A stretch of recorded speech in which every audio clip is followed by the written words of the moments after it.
de bonnes raisons de connaître vraiment ta famille. Vous avez de bonnes raisons. Je n'aimerais pas que l'Église soit à l'origine de séparation entre toi et ta famille. Amen.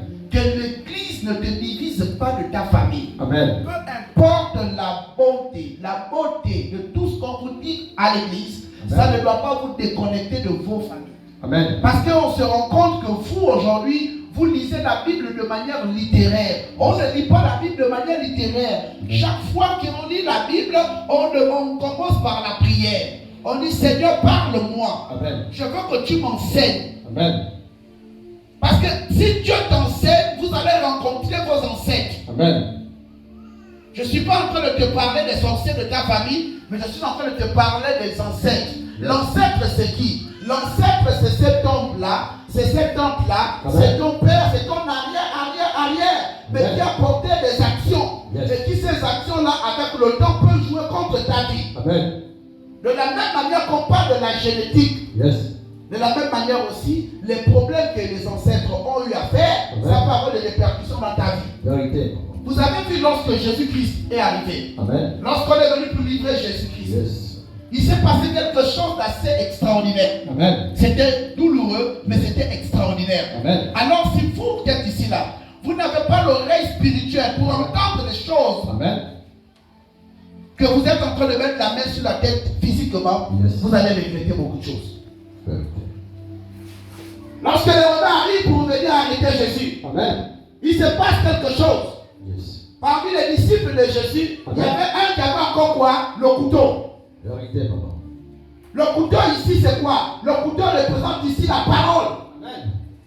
Parce que si vous n'écoutez pas, cette parole-là va vous retrancher ce qu'on appelle l'oreille.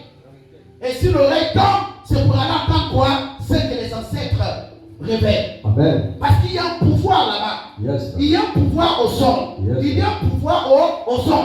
Amen. Les morts ne sont pas morts. Ils sont morts par la chair. Mais physiquement, ils ne sont pas morts. C'est pourquoi toi là, il faut faire très attention. Il faut prier pour tes oreilles. Amen. Il faut prier pour entendre la voix de Dieu. Il faut prier.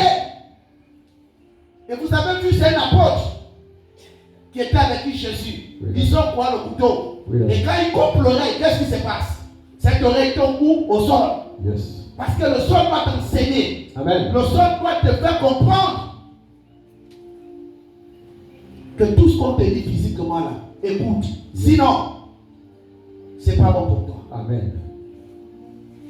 Apprenez à écouter. Amen. Apprenez à écouter. Apprenez à retourner au village. Amen. Apprenez à aller vous cultiver. Amen. Nous sommes dans les derniers temps. Nous ne sommes plus dans les temps où on doit commencer à venir se faire la guerre. Nous ne sommes plus dans les temps où on doit commencer à construire les grands chalets. Nous sommes dans les temps où on doit préparer une bonne vie quand même physiquement et aussi préparer notre vie après la terre. Amen. Qu'est-ce que tu vas dire à Dieu? J'ai construit les maisons. Et ce riche-là, qu'est-ce qu'il n'a pas dit à Dieu? Écoutons la parole.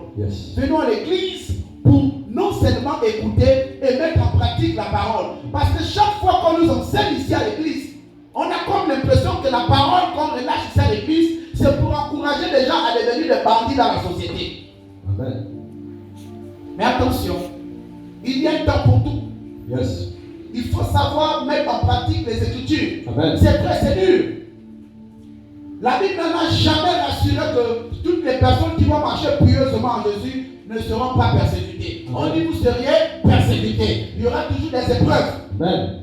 Mais attrapez le pont de la robe. Amen. Pour guérir de toute situation de vos vies. Amen. Il est important de connaître l'ancestralité. Il faut connaître qui était mon grand-père. Comment mon grand-père a marché. Quels sont les retours que mon grand-père a eu. Quels sont les retours que ma grand-mère a eu. Amen. Où est le village de ma grand-mère? Comment on appelle le village de ma grand-mère? Comment on appelle le village de mon grand-père? Je suis de quel clan? Amen. Ma mère est de quel clan? Aujourd'hui, vous commencez à vous demander des choses. Vous vous posez des questions. Ma vie ne marche pas. Depuis là, je ne suis pas marié. Je ne travaille pas. Tout est difficile. Je n'ai qu'un seul enfant. Je suis même stérile. Je ne suis pas. Je suis abandonné à moi-même. Les gens me tournent le dos. C'est difficile. Je n'ai pas de soutien. Même l'école me fuit. Et j'ai beaucoup de charges. Oui.